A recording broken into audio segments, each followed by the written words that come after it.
Alrighty, so we learned about periodic motion, simple harmonic motion, and we talked about the mass and spring system, and we talked about the pendulum.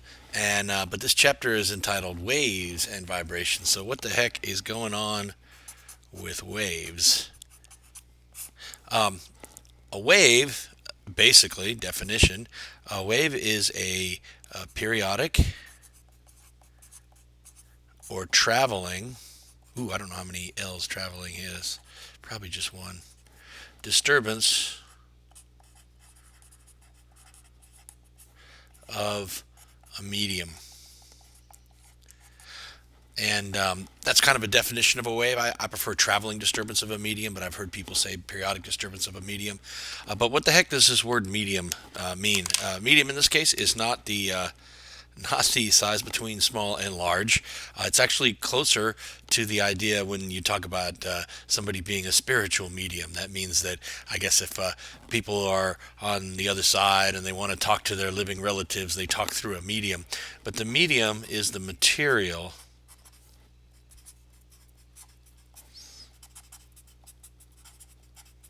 that is vibrating.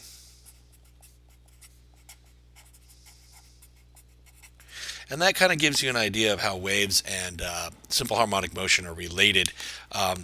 If we imagine stretching a string, let's say we stretch a string out between two fixed points, and then we were to take this end and we were to move it up and then move it back down and then put it back where it was. Well, this end going up would pull the piece next to it up, and that would pull the piece next to it up. And then when you go back down, it pulls the piece next to it down, and what you'd wind up with is kind of a sinusoidal type of shape. And this shape would eventually, if we repeatedly move this end up and down, this shape would travel down the wave at some velocity v. So the medium, the individual piece of the medium, the string, if you will, it goes up, it goes down, it goes back to where it was. But meanwhile, this shape would travel down the medium. Now, a single wave pulse might be just one of these guys traveling along. You shook it up and down to its original starting point once, and then a piece goes along. What we saw above is a wave train. That's if you continue to make the pulses, they will travel along. And so that's the relationship between waves and simple harmonic motion. This type of wave that I've been drawing actually has a name. This is referred to as a transverse wave. And that's because transverse wave is one in which the medium moves perpendicular to the velocity. So the medium moves up and down, and the velocity is to the right. Those are perpendicular to each other. There is one more major type of wave, and that is a longitudinal wave. And a longitudinal wave is one in which the medium moves parallel to the velocity. Now, what would that look like? That's a little harder to draw here with these pens. One could imagine we start with a slinky that's kind of held between two people, and then one person takes this end and shoves it in and then brings it back, and what would happen is there would be an area of condensed coils, and this condensed coil area would move. Later, that condensed coil area would be over here somewhere because it had moved. So this is a longitudinal wave. It is longitudinal waves are made up of compressions and rarefactions.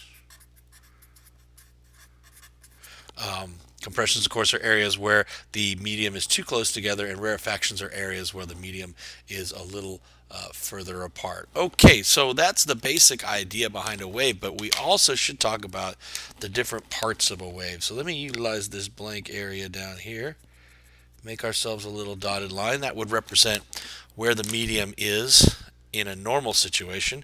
And now here's a wave that's coming by, maybe some ocean waves, something else like that. Ooh, I almost did very well. I almost earned my math department merit badge in drawing sine waves.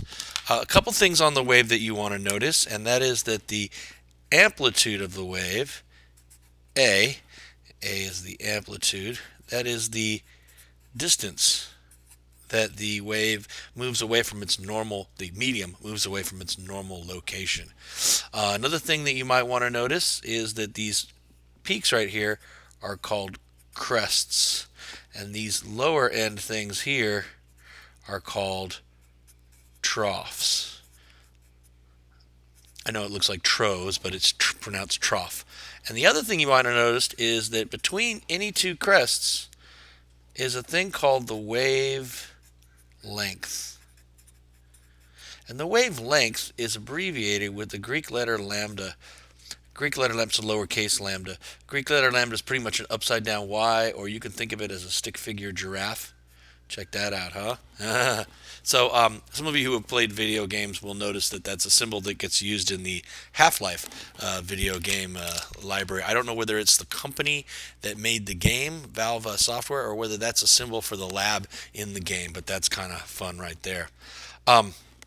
Keep in mind that these waves are moving, and I'm drawing them in a static way. I have no way of moving the wave along down the page like that. So you're going to have to imagine the time motion of them. And I will post some videos on the Google Classroom tomorrow morning, and that you can look at some videos of waves actually moving.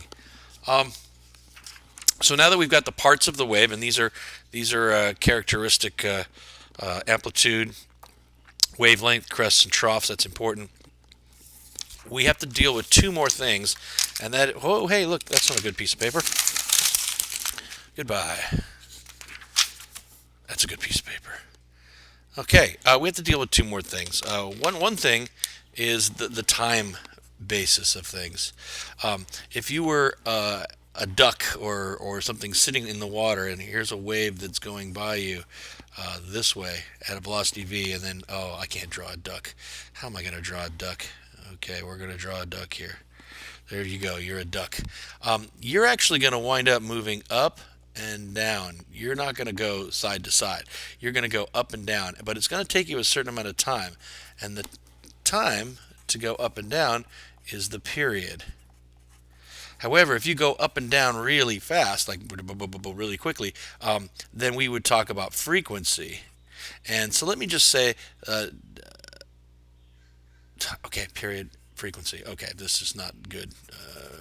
Period or frequency. There we go. This is how I want to say it. And just to be clear about this, period is equal to the amount of time for each thing to happen, whether it's a wave or a punch in the face or something like that.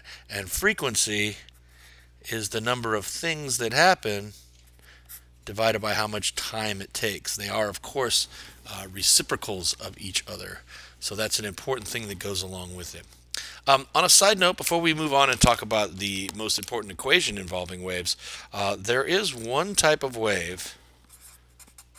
One wave doesn't need a medium.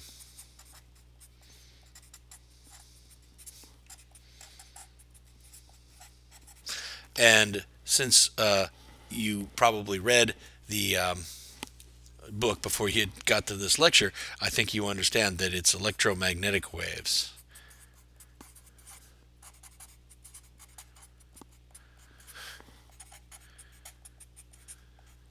Electromagnetic waves are a self-replicating electric and magnetic field. There's actually no material that waves, nothing that moves up and down.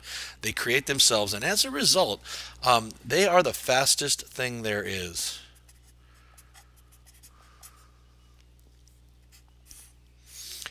There's nothing that goes faster than them. In fact, the speed of electromagnetic waves is such a special thing. It gets its own letter, lowercase c, and lowercase c is 3 × 10⁸ meters per second.